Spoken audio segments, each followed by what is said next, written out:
Episode 7 की starting में हम देखते हैं मैमिंग कोई पेंटिंग बना रहा होता है तो उसके पास ज़ोयान आकर उसे बताती है कि हमने फिजिशियन बयान को लॉक कर दिया है, तुम उसकी मेमोरी कब चेक करोगे। तो वो कहता है कि तुम्हें बहुत ज़्यादा जल्दी है। और फिर अचानक से ज़ोयान की तबीयत ख़राब होने लगती है तो मैमिंग इसे पकड़ लेता है और उससे कहता है कि तुम्हारा कर्ज जो है वो बहुत ज़्यादा बढ़ता जा रहा है, क्या अब भी तुम मुझे असिस्ट करोगी। तो वो कहती है कि हाँ मैं ऐसा करूँगी। तो वो कहता है कि तुम्हारी लाइफ की एनर्जी भी ख़त्म हो जाएगी इसमें। तो वो कहती है कि मैं फिर भी करूँगी और फिर वहाँ से चली जाती है। तो मैमिंग बहुत ज़्यादा सैड होता है। अब हम देखते हैं फिजिशियन बयान जहाँ पर कैद होता है, वहाँ पर इसकी विंडो में से बहुत सारी बटरफ्लाई निकल कर जा रही होती हैं। बटरफ्लाई फिजिशियन बयान अपनी पावर से भेज रहा होता है, जिनके ज़रिए वो पूरे मेंशन में देख रहा होता है कि क्या हो रहा है। अब हम ची को देखते हैं जो कि बैठी खा रही होती है। उसके पास शाफिंग आता है तो वो कहती है कि ज़ोयान कहाँ है। तो वो बताता है कि वो मैमिंग के पास गई है। तो शाफिंग के हाथ में वो स्टोन होता है तो वो कहता है कि इसके अंदर जो एनर्जी है वो आयरन पेपर वुड जैसी है लेकिन थोड़ी डिफरेंट है। तो वो कहती है कि तुम इसे डुओ बाओ को अपग्रेड करने के लिए यूज़ क्यों नहीं करते। तो वो कहता है कि हाँ ये सही प्लान है, चलो हम करते हैं। अब ची को समझ नहीं आ रहा होता कि वो कौन सा खाना पिक करे। तो वो कहता है कि तुम दोनों ही पिक कर लो। तो वो दोनों ही पिक करके चली जाती है। अब फिजिशियन बयान को देखते हैं जो कि अपने बटरफ्लाई के ज़रिए ची को देख रहा होता है और स्माइल करता है। ची को वहाँ पर एक डॉग नज़र आता है। वो डॉग नहीं बल्कि वॉल्फ डीमन होता है जो कि ज़ाओचिंग है और उससे कहती है कि ये कितना क्यूट है और इसके सर पर हाथ लगाती है तो उसके सर के बाल निकल कर उसके हाथ में आ जाते हैं। तो वो कहती है कि इसके बाल तो उतर रहे हैं। तो वहाँ पर ज़ोयान आती तो चीज़ से कहती है कि इसे हाथ मत लगाना, इसके बाल उतर रहे हैं। तो और उसे अपना मीट देकर वहाँ से चली जाती है शॉपिंग के साथ। तो ज़ोयान उसके साथ खेलने लगती है तो सामने जिंग ज़ाओ से देख रहा होता है और कहता है ये बिल्कुल एक यंग लेडी की तरह लग रही है। तो वहाँ पर ज़ोयान को कोई बुलाता है तो ज़ोयान उनके साथ चली जाती है। तो जिंग ज़ाओ देखता है वो डीमन गायब हो जाता है। पीछे से ज़ाओचिंग आता है, उससे कहता है कि तुम यहाँ क्या कर रहे हो। तो वो कहता है कि सामने अभी एक डॉग था। तो वो कहता है कि मैंने तो नहीं देखा। जिंग ज़ाओ कहता है कि तुम्हारे बाल। तो वो कहता है कि इस एज में बाल उतरने लगते हैं। ज़ाओचिंग जिंग ज़ाओ से पूछता है कि तुम यहाँ क्या करने आए हो। तो वो कहता है कि मैं फिजिशियन बयान को देखने के लिए आया था, आप चलेंगे। तो वो कहते हैं कि मुझे इसमें कोई इंटरेस्ट नहीं है। तो वो कहता है कि क्या तुम्हें लियू फैमिली में इंटरेस्ट है जो तुम इसकी इतनी केयर दिखा रहे हो लियू फैमिली के लिए, और कुछ ऐसा है इनके सीक्रेट्स जो तुम जानना चाहते हो। तो ज़ाओचिंग कहता है कि तुमने इतने प्यार से मुझे कहा, मैं तुम्हारे साथ ज़रूर चलूँगा, और उसके साथ चला जाता है। अब हम मैमिंग को देखते हैं जिसके पास फिजिशियन बयान आता है। तो वो कहता है कि तुम्हारा ही वेट कर रहा था। तो वो कहता है कि यहाँ पर कोई गार्ड क्यों नहीं है। तो मैमिंग इससे कहता है कि ये जो मैं तुमसे जानना चाहता हूँ मुझे बता दो ताकि हमें कोई प्रॉब्लम ना हो। तो फिजिशियन बयान इससे कहता है कि तुम लोगों ने यहाँ पर मुझे गेस्ट बनाकर इनवाइट किया था, फिर मुझे यहाँ पर लॉक कर दिया। मैमिंग इससे कहता है तुम पहले से ही जानते थे हमारे ट्रैप के बारे में, तुम जानबूझकर यहाँ आए थे। उससे पूछता है तुम यही जानना चाहते थे कि लियू फैमिली और नाइन स्प्रिंग का क्या रिलेशन है। तो फिजिशियन बयान इससे कहता है ये एरिया सिर्फ डिजर्ट का था, यहाँ पर तो सिर्फ रेत ही रेत थी, लेकिन इसको तुम लोगों ने वाटर टाउन बनाया हुआ है सिर्फ नाइन स्प्रिंग की वजह से। और बताता है कि ग्रेट गॉड शिनयोंग जो है वो नाइन स्प्रिंग में पैदा हुए थे, और नाइन स्प्रिंग जो है इसमें बहुत ज़्यादा एनर्जी है और रिहाई जो है इसके साथ कनेक्टेड है। लियू फैमिली ने इस एरिया में पानी लाने के लिए इसलिए तुम्हारा सेक्रीफाइस दिया रिहाई के ज़रिए, और तुम रिहाई के गार्जियन हो। अब हम जिन ज़ाओ और ज़ाओचिंग को देखते हैं जो कि बटरफ्लाई को देख रहे होते हैं और कहते हैं ये तो फिजिशियन बयान के घर वाली बटरफ्लाई हैं। अब हम ची को देखते हैं जो कि शाफिंग के साथ होती है और शाफिंग इस स्टोन को डुओ बाओ की एनर्जी चैम्बर में डाल रहा होता है। तो ची को वहाँ पर कोई स्मेल आती है जिसका पीछा करती हुई वो वहाँ पर जाती है। ची को वहाँ पर बहुत सारी ड्रिंक्स मिलती है, वाइन उठाकर पीने लगती है और कहती है ये बहुत ही अच्छी है। अब फिजिशियन बयान को देखते हैं जो कि इसे बता रहा होता है कि तुम्हारी जो सोल है वो रिहाई के साथ बाइंड हो चुकी है। ये सोल जो है बाउंडिंग की वजह से बाइंड हुई है और तुम लियू मेंशन से बाहर नहीं जा सकते। और कहता है कि मैंने ज़ोयान की बॉडी में एक बहुत बड़ी फोर्स देखी थी, तुम्हारी वजह से है ना। तो उसे लड़ने लगता है और फिजिशियन बयान भी उसकी पावर का सामना करता है। तो वो कहता है कि आज तक मुझे कोई भी नहीं हरा सका। इसे कहता है कि बताओ मुझे ये ब्लड बाउंडिंग कैसे खत्म हो सकता है। तो वो कहता है कि मुझे नहीं पता। तो वो कहता है कि मैं तुम पर ट्रस्ट कैसे करूं। तो फिजिशियन बयान कहता है कि मैं ही यहाँ पर एक हूँ जिसका तुम वेट कर रहे थे, जिस पर तुम ट्रस्ट कर सकते हो। अब हम ची को देखते हैं जो कि बहुत सारी ड्रिंक करके वहाँ पर सो रही होती है तो वहाँ पर शॉपिंग आता है और चेक करता है और कहता है कि इसने बहुत सारी ड्रिंक की है।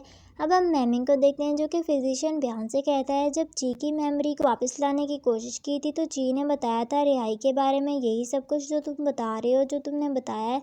और कहता है कि इसने यही कहा था कि ये सब कुछ उसके मास्टर ने बताया और तुम अपनी लाइफ को खतरे में डालकर उसे सेव करना चाहते हो, तुम ही उसके मास्टर हो। तो वहाँ पर लॉचिंग और जिंग जाओ भी पहुँच जाते हैं और जिंग जाओ ये सुन लेता है। तो मैमिंग कहता है तुम लोग यहाँ पर आए हो तो अंदर भी आ जाओ। तो फिजिशियन ब्यान वहाँ से जल्दी से चला जाता है और उसकी फिश जो होती है वहीं पर गिर जाती है और वो दोनों ऊपर आते हैं। तो जिंग जाओ मैमिंग से पूछता है कि फिजिशियन ब्यान कहाँ गया है। तो मैमिंग कहता है कि फिजिशियन ब्यान तो यहाँ नहीं था। मैमिंग जिंग जाओ से कहता है तुम हमारे फॉरबिडन एरिया में क्या करने के लिए आए हो। और चैंगफिंग आकर जिंग जाओ से फाइट करने लगता है और मैमिंग भी अपनी पावर यूज़ करने लगता है तो उसका सामना जाओचिंग करने लगता है। तो वहाँ पर जल्दी से जायान आ जाती है और इन्हें कहती है कि ये मेरे फ्रेंड से इन्हें छोड़ दो। तो जाओचिंग ने मैमिंग का गला पकड़ा हुआ होता है और जान जाता है कि ये कोई वुमेन नहीं मैन है। तो मैमिंग उससे कहता है कि अगर तुम्हारे फ्रेंड्स यहाँ पर ये सब कुछ करने के लिए आए हैं तो इन्हें यहाँ से कल ही भेज दो। और कहता है कि अगर तुम्हें फिजिशियन ब्यान लगता है कि चियान सेक्ट का है तो उसे जंगहुआ अलायंस भेज दो। तो वहाँ पर शॉपिंग आता है। जिंग जाओ से कहता है कि ची ने बहुत ज़्यादा ड्रिंक कर ली है। तो वहाँ पर जिंग जाओ वहाँ से चला जाता है। तो मैमिंग कहता है कि जाओचिंग ने हमसे कुछ पूछना है। तो जाओचिंग कहता है कि तुम कौन हो। तो जायान कहती है कि ये यहाँ की मिस मैमिंग फैमिली की। तो वो कहता है कि ऐसा हो ही नहीं सकता कि मैं एक लेडी से हार जाऊँ। तो मैमिंग कहता है कि तुम्हारा हमारी फैमिली पर बहुत बड़ा फेवर है, तुम तुम्हें कैसे झूठा कह सकते हैं। तो जायान इसे देखने लगती है। अब हम देखते हैं कि 20 साल पहले इसका फादर जब जाओचिंग के पास गया था तो जाओचिंग ने इसे कहा था कि तुम क्या दोगे मेरी कल्टीवेशन के बदले में। तो उसने कहा था कि मैं अपनी बेटी की लाइफ के बदले में अपनी लाइफ दूंगा। उसे अपना ऑर्ब दिया था और कहा था कि 3 मंथ के बाद मेरे पास आ जाना, मैं तुम्हें खा लूँगा। तो वो कहता है कि ठीक है, मैं 3 मंथ के बाद आ जाऊँगा और बहुत ज़्यादा खुश होता है। जाओचिंग सोचता है कि जायान को इसके बारे में कुछ भी नहीं पता। तो मैमिंग बताता है कि इनकी 3 मंथ पहले ही डेथ हो चुकी थी इसलिए वो आपके पास नहीं आए। तो जाओचिंग कहता है कि मुझे चलना चाहिए और वहाँ से चला जाता है। अब जाओचिंग सोच रहा होता है कि शायद जायान का फादर अपना प्रॉमिस पूरा करने से पहले इस दुनिया से चले गए थे और कहता है कि जब इसके पास मेरी डिमोनिक पावर है तो इन दोनों ने अपनी आइडेंटिटी को क्यों चेंज किया हुआ है। और कहता है कि जिन जाओ उनके बारे में सही कहता है, यहाँ पर बहुत सारे सीक्रेट्स हैं। अब हम ची को देखते हैं जिसे कि जिंग जाओ सुला देता है और वहाँ से जाने लगता है। तो ची उठकर वापस आ जाती है। तो वो कहता है कि तुमने इतनी ड्रिंक की है, तुम सो क्यों नहीं रही। तो वो कहती है कि रुको, मुझे तुम्हारी हार्ट बीट सुननी है।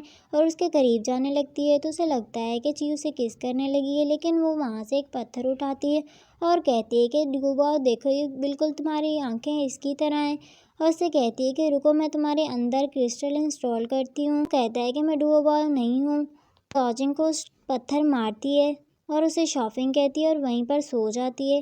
अब जिंग जाओ सोचता है कि क्या फिजिशियन ब्यान सच में इसका मास्टर है। जिंग जाओ के हाथ में वही फिश होती है जो कि फिजिशियन ब्यान से गिर गई थी। अब हम सुबह का सीन देखते हैं जहाँ पर जायान वापस आ रही होती है तो उसके पास ल्यूनिंग आती है और उसे कहती है कि तुम फिर से वापस जा रही हो। तो वो कहती है कि हाँ। तो ल्यूनिंग कहती है कि तुम्हें कुछ बताना है, जब तुम लौटोगी तो मैं तुम्हें बताऊंगी। तो वो कहती है कि तुम अभी बता दो। तो वो कहती है कि नहीं, जब तुम लौटोगी तो मैं तुम्हें ज़रूर बताऊंगी। तो जायान वहाँ से चली जाती है। तो ल्यूनिंग खड़ी होकर उसे देखने लगती है। अब हम देखते हैं ची, जिंग जाओ और फिजिशियन ब्यान एक जगह पर बैठे होते हैं। तो ची ऑरेंज खा रही होती है जो कि बहुत ही ज़्यादा खट्टा होता है और वो जिंग जाओ को कहती है कि जिंग जाओ ये खाओ, ये बहुत ही ज़्यादा मीठा है। तो वो कहता है कि अगर ये इतना ही मीठा है तो तुम खुद खा लो। तो फिजिशियन ब्यान कहता है कि ची मुझे दे दो। तो वो कहती है कि मैं आपके लिए कोई और लेकर आती हूँ। वो कहता है कि नहीं, मुझे यही दे दो। तो जल्दी से जिंग जाओ से लेकर खा लेता है। वो बहुत ज़्यादा खट्टा होता है। तो फिजिशियन ब्यान कहता है ये दिखने में इतना ज़्यादा खट्टा लग रहा है। जिंग जाओ कहता है नहीं, ये बहुत मीठा है, ये खट्टा नहीं है। अब हम जोयान को देखते हैं जो कि अपने हॉर्स के साथ होती है। तो वहाँ पर जाओचिंग आता है, उससे कहता है कि सब लोग आराम कर रहे हैं लेकिन तुम हार्ड वर्क कर रही हो। तो वहाँ पर जाओचिंग के पास एक लेटर आता है। तो जायान पूछती है क्या है। तो वो कहता है ये मिस मिंग का लेटर है और पढ़ता है और कहता है कि मिस मिंग ने हमें जंगहुआ अलायंस में बुलाया है तो हमें जल्दी जाना है। और जाने लगते हैं। तो जायान बेहोश हो जाती है तो जाओचिंग इसे पकड़ लेता है। अब हम देखते हैं जाओचिंग अपनी एनर्जी दे रहा होता है और जब इसे होश आता है जल्दी से इससे दूर होती है, उससे कहती है कि मुझे सेव करने के लिए आपका थैंक्स। तो वो कहता है कि जब भी तुम्हें कुछ होने लगे मुझे पहले बताना, मैं तुम्हें अपनी एनर्जी दे सकूं। अब हम देखते हैं जायान के पास जाओचिंग आता है और उससे कहता है कि क्या तुम्हें मुझे कुछ बताना चाहती हो। तो वो कहती है कि आपने मुझे सेव किया, इसके लिए आपका थैंक्स। तो वो कहता है कि ये कोई बड़ी बात नहीं थी, मैंने तो सिर्फ थोड़ी सी एनर्जी दी थी। तो वो कहती है कि जब आपने मुझे एनर्जी दी थी और कुछ सोचने लगती है, तो वो कहता है कि तुम्हें ज़्यादा सोचने की ज़रूरत नहीं है और वहाँ से चला जाता है। अब जायान भी उसे देख रही होती है, तो वो कहती है कि जब ये मुझे एनर्जी दे रहा था तो क्या इसको भी वही फीलिंग आ रही थी। इसी के साथ हमारी इस एपिसोड का एंड होता है। मिलते हैं नेक्स्ट एपिसोड में।